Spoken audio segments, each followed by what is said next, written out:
ఆ బొగ్గు గనిలో పనిచేసే కూలి అతను ప్రతి ఆదివారం మందిరానికి వెళ్ళి పరిచర్య చేసేవాడు. ప్రతి ఆదివారం అందరికంటే ముందుగా వెళ్ళి పరిచర్య చేసేవాడు, దేవుణ్ణి ఆరాధించేవాడు. ఇంకా ఏం పనుందో ప్రార్థన అయిన తరువాత పాస్టర్ గారిని అడిగేవాడు. పాస్టర్ గారు నిర్మోహమాటంగా ఈ పని చేయి, ఆ పని చేయి, ఆ టాయిలెట్లు కడుగు, ఇది శుభ్రం చేయి, అన్నీ చేసేవాడు. అందరూ వెళ్ళిపోయాక తాను నెమ్మదిగా ఇంటికి వెళ్ళేవాడు. దేవుడు చూస్తూ వచ్చాడు. ఆయన సమర్పణ దేవుడు చూస్తూ వచ్చాడు. ఆయన కష్టపడి పని చేసే దగ్గర ఆయన చేసే ప్రార్థన దేవుడు చూస్తూ వచ్చాడు. ఒక ఫ్యాక్టరీకి ఓనర్గా దేవుడు చేశాడు. అభివృద్ధి చేసే దేవుడు ఆయన. నీ సమర్పణ బాగుండాలి, నీ ప్రార్థన బాగుండాలి, అభివృద్ధి నీ దగ్గరికి వస్తుంది. ఎక్కడికో వెళ్ళాల్సిన పని లేదు. ఆ కృపగల దేవుడు అభివృద్ధిని నీ దగ్గరికే తీసుకొస్తాడు.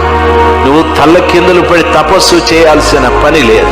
ఓ వేకువనే లేచి చాలా పొద్దుపోయిన తర్వాత ఇంటికొచ్చి పడుకొని కష్టపడి అభివృద్ధి కావాలనే ఆ శ్రమ నీకు అవసరం లేదు. అభివృద్ధి నీ దగ్గరికి వస్తుంది. ఊహించని రీతిగా ఒక ఉన్నతమైన స్థితిని ఆ కృపగల దేవుడు ప్రసాదిస్తాడు. సమర్పణ గొప్పది, ప్రార్థన గొప్పది. ఆ కృపగల దేవుని హృదయానుసారం కలిగి ప్రేమించు. దయచేసి ప్రేమించు, దయచేసి అందరినీ ప్రేమించు. క్షమించు, దయచేసి క్షమించు, దయచేసి క్షమించు. తగ్గింపు కలిగి ఉండు. గర్వంగా ప్రవర్తించదు. నువ్వు గర్వంగా ప్రవర్తిస్తే ఎంత అట్టడుక్కుపోవాలనో అంత అట్టడుక్కి వెళ్ళిపోతావు. ఎవడూ పైకెత్తలేడు. తగ్గింపు కలిగి ఉండు. దయచేసి గమనించాలి. వినయం కలిగి ఉండు. లోబడి జీవించు. దేవునికి లోబడు. నీకంటే పెద్దలకు లోబడు. అన్నలు ఎవరైనా కనిపిస్తే అలా ప్రేయిస్తున్నాడు, తల వంచి నమస్కరించు. అక్కోళ్ళు ఎవరైనా కనిపిస్తే అక్క ప్రేయిస్తున్నాడు.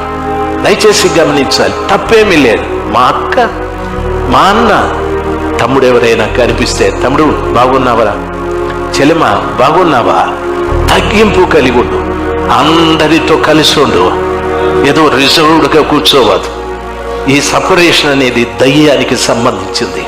సమాధానం అనేది దేవునికి సంబంధించింది. అందరితో కలు, అందరితో మాట్లాడు, అందరికి వినయంగా జవాబులు చెప్పు. దేవుడు నిన్ను చూస్తూ ఉంటాడు.